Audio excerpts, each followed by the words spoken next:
At so ayan, hi guys! Welcome back ka channel natin at ito na nga po sa episode 93 natin para kay season 3 ni Kalbo at wag na nga natin patagalin pa. Simulan kaagad natin yan at dun sa nakaraan ay dito nga tayo natapos sa unti-unting pagkatalo ng attack team natin ng mga S-Class Heroes at ito nga sinabi na first time sa kanilang buhay naranasan nila at naramdaman itong salitang fear na to at now ang continuation niya is ito naman na. So dito ay sinasabi nga ng narrator natin na meron sa Hero Association na na-anticipate na meron talagang darating na pagkalakas-lakas ng mga halimaw na kahit yung mga S-Class natin o yung mga attack team natin ay talagang mati-challenge. Pero ganun pa man rin, kaya nila ibinibigay ng buo yung kanilang tiwala sa attack team ay dahil kay Tatsumaki. So ito si Tatsumaki nga yung rank number 2 natin sa Hero Association at sinasabi nga na siya yung pinakamalakas sa buong mundo. So si Tatsumaki yung pinakapag-asa ng Hero Association at sinasabi nga na walang makakatalo kay Tatsumaki lalo na kung idadaan mo siya sa normal o sa traditional na pakikipaglaban. At since na napakadalang nga na magpakita ni Blast na siya yung number 1 nga sa Hero Association natin, kaya ito si Tatsumaki siya na yung itinuturing na ultimate weapon ng buong mundo. At eto nga tuloy ng narrator natin, pero ganun pa man rin, itong kalaban ni Tatsumaki sa pagkakataon na to ay talagang iba siya kumpara sa mga halimaw at saka sa ibang nakakalaban nito ni Tatsumaki dahil sa buong oras nga raw ng kanilang pakikipaglaban ay talagang nakadistansya lang itong kanyang kalaban kay Tatsumaki, hindi siya dumidikit kay Tatsumaki at eto nga balik na rito sa laban ni Tatsumaki at saka nga ni Gyoro at eto nga nilabas na ngayon ni Tatsumaki yung sinasabi niya na totoong nila lang na nagkokontrol dyan kay Gyoro at eto nga pinalipad niya na yan. But maya ay napansin ni Tatsumaki na hindi, peke lang.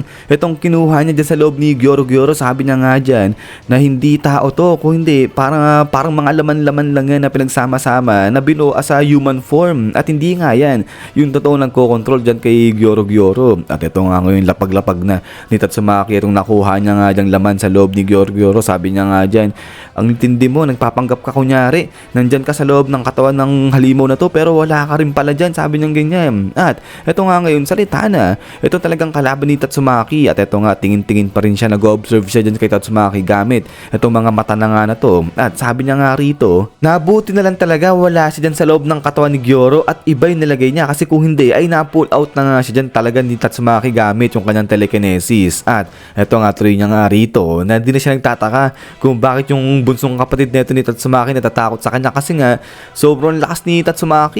Pero sabi nga rito ngayon ni Gyoro yung kalaban nga ni Tatsumaki na pwede siya mag-devise talaga ng maraming paraan kung paano matalo yung mga S-Class Heroes pero maliban lang rito kay Tatsumaki. At ito nga sabi pa nga dito nung nagko-control kay Gyoro na kapag si Homeless Emperor at saka nga si Black Sperm nagsama nagtulungan, lahat ng mga S-Class Heroes patay yan. So talagang hindi lang daw nagtutulungan yung mga threat level na dragon pero ganun pa man rin ay masabi na talagang pinagpala nga raw etong Master Association. Ang talagang problema lang nila ay etong si Tatsumaki. At eto nga ay mula nga rito sa pinakailalim o pinakababa na ng hideout ng Master Association ay nagsasalita na yung nagko-control kay Gyoro at sabi niya nga rito nahihintayin niya nga raw muna yung mga executives na tapusin o patayin na yung mga S-Class Heroes na kalaban nila at pagkatapos doon sa kanya uutusan itong mga to na pagtulong-tulungan si Tatsumaki habang nanonood siya dyan sa may pinakababa. At ito nga pinakita na etong babae na to. So ito yung talaga nagko-control na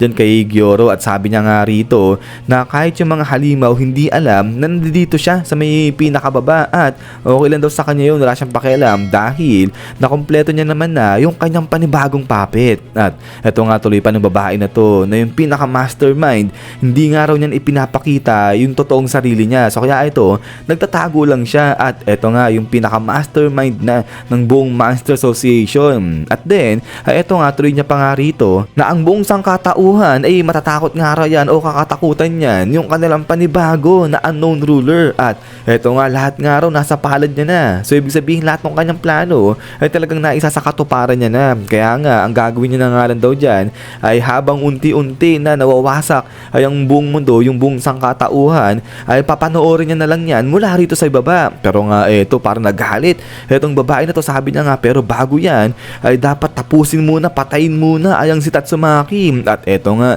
mula dun sa baba ay tingin-tingin siya ulit dyan kay Tatsumaki. At eto nga ngayon, parang wala pang alam rito itong si Tatsumaki. But then mamaya-maya pa ay bigla nga tingin sa baba itong si Tatsumaki. Sabay sabi niya nga rito, ayun, huli ka, sabi ng ganyan. So dali siya rito kay Tatsumaki at eto nga ngayon, balik dito na sa may itaas at ayun yung mga mata, tingin-tingin pa rin kay Tatsumaki pero yun, parang nakangiti na rito si Tatsumaki at sabi nga nung babae na ano sinasabi nito ni Tatsumaki, sinasabi niya na nakita na ako. At eto nga ngayon, sabi niya hindi po pwede yan, imposibleng mangyari yan. So ito parang nag-alala na bahala etong mastermind na nga na to. At ito nga sabi niya rito, imposibleng mangyari yun na maramdaman siya ni Tatsumaki kasi nga nandyan siya sa may underground at 1,500 yung meters niya, yung lalo niya, yung lalim niya. At eto nga ngayon, sabi niya nga rito, kailangan niya pa ng pagkarami-rami ng mga relay points para nga umabot yung kanyang thought doon sa may surface, dito sa may banda kala Tatsumaki. So kaya, imposible paano nagagawa ni Tatsumaki yun, yung sinabi niya na nakita niya yung babae doon sa may ilalim. Pero eto nga, ay talagang nababahala itong babae, sabi niya nga rito, pero pinanonood niya ako, sabi niya ganyan. So yung mata ni Tatsumaki ang laki at eto nga, parang natakot rito itong babae. At eto sabi niya nga dyan na nagawa ba ni Tatsumaki dahil nga rito kay Gyoro kasi merong mga remnants na parang tinatawag dyan na telepathic emanation. So although konti na lang daw yan faint na lang yung natitira dyan kay Gyoro na telepathic emanations na yan, pero mukhang yan raw ba yung ginamit ni Tatsumaki para matrace kung nasaan itong babae na nga na to. At then eto nga, balik kay Tatsumaki at eto nga, nagliwanag na yung kanyang mga daliri dyan, ginamit niya na yung kanyang kapangyarihan. So biglang sabi nga rito ni Tatsumaki, ikaw, halika rito, magpakita ka rito, umakyat ka rito, sabi niyang ganyan. At then eto nga ngayon, finger ganyan na yung babae. So eto, paparting na dun sa babae etong telekinesis o kapangyarihan ni Tatsumaki. At after niya, spang!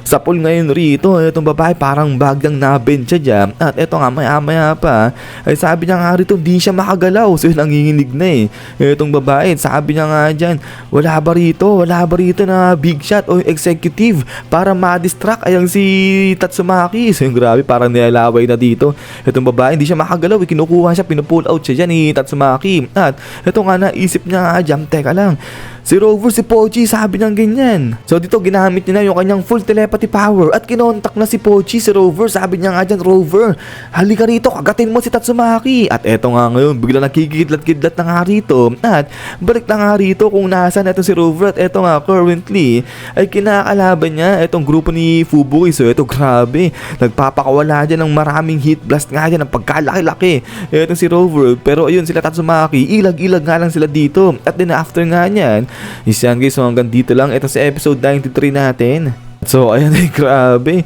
talagang kagulo pala rito sa side nila Fubuki. Pero ayun, ay sa wakas natagpuan na rin ni Tatsumaki etong babae na nga ito, tong mastermind na to na nagko-control na sa buong Monster Association at saka dun kay Gyoro. So yun guys, ay ulit ay maraming salamat sa panonood dito kay episode 93 natin. At abang-abang lang para sa next na episode natin. At yung pala, huwag nyo kalimutan mag-i-on ng like kung natripan nyo itong video natin. Sino naman, so God bless sa inyo, so lagi mag-ingat at kita-kits tayo ulit.